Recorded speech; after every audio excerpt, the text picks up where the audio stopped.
The Khan of Gods! Okay, so the Vankyo V610 is an interesting projector to own for me especially because I already own the V630, which is supposed to be slightly better in every area considering it's supposed to be newer. What I really don't understand though is the fact that these two projectors are about the same price. The V610 and the V630 are only $10 apart on Amazon right now, so I wanted to find out why exactly that is. First, before we go in too deep, I want to point out that this is a native 1080p projector, and as far as looks go, it looks fantastic. Now, of course, looks are not exactly what we care about with projectors, so let's talk about the ports that are provided with this projector. On the back of the projector, you're going to get two USB 2.0 ports and two HDMI ports. You're also going to get the main power switch and also the place where you plug in the actual power brick from the wall outlet. Moving over to the right side of the device, you're going to see a section that says more ports here. When you open that, you're going to get the VGA port, an headphone jack, and also an AV cable jack, which is supposed to be RF cable jack, I suppose. That is pretty much it for the ports. I mean, there's a logo at the top of the device that basically serves as a secondary power button, and of course, we probably need to look at the unboxing and see everything else that comes in the box with this device.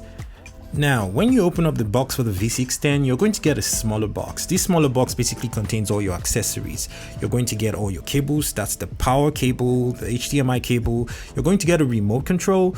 You're going to get things like a flash drive. You're going to get cleaning material, an RF cable, and a bunch of paperwork that's basically going to be a thank you card, the manual, and some other stuff that I really didn't bother messing with. Now, moving on to the largest section of the box, you're basically going to get a nice carrying bag that basically contains the Vankyo Performance V610, and the bag is basically identical to the same one that I got with the V630, so it's pretty much the same packaging minus the name that's written on the box. Now, jumping straight into the performance of this device, you're supposed to be getting brightness at around 6000 lux with this device, which is plenty enough for consuming media, playing video games, watching YouTube videos, Netflix, whatever you want to call it. Now, in this video testing this device, I basically tried out what Fortnite gameplay would look like, and I also checked out what it would look like watching one of my YouTube videos or a couple of my YouTube videos, and the device held up fine even though there were a few lights in my studio still on, but those were LED lights, so it didn't really interfere too much with the performance of the device. Now, one thing I've learned about projectors since the last time I reviewed projectors is the fact that the noise level is very important to a lot of people, especially if it's a projector you want to maybe use in your bedroom or in an environment that's supposed to be quiet. And honestly, I'm not going to lie to you, the Vankyo V630 is significantly quieter than this V610. The V610 is very noisy. In fact, it was so loud I almost didn't understand why. In the same breath, the speaker on the Vankyo V610 is actually better than the speaker on the V630. LOL.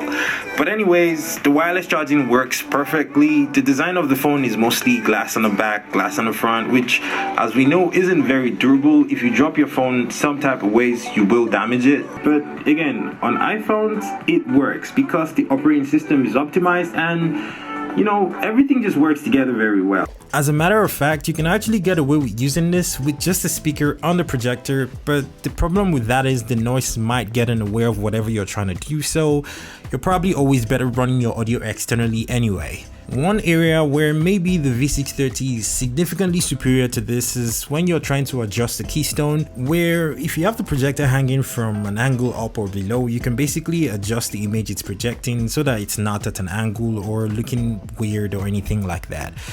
The fact that the V630 has physical dials that you can use to adjust this, whereas on the V610 you actually have to use the remote control, can be a bit of an annoyance. But of course, this is probably irrelevant to a lot of people since you actually get the option to adjust it, which is about the most important thing anyway. Now, this is a fantastic projector. What I don't understand, however, is why the price is so similar to the V630, which is supposed to be slightly better than this projector in almost every category. I mean, the difference is $10.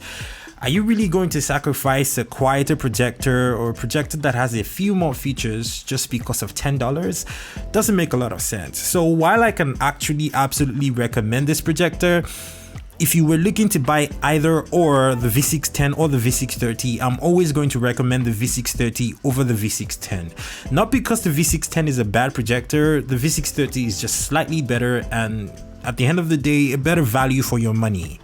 Thank you so much for watching this video. If you have any additional questions about the Vankyo V610 or V630, don't forget to leave a comment in the comment section and I will respond as soon as I possibly can.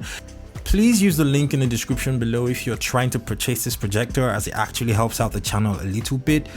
I guess I'll see you on another video that was shot by Kagan. Don't forget to subscribe and peace till next time.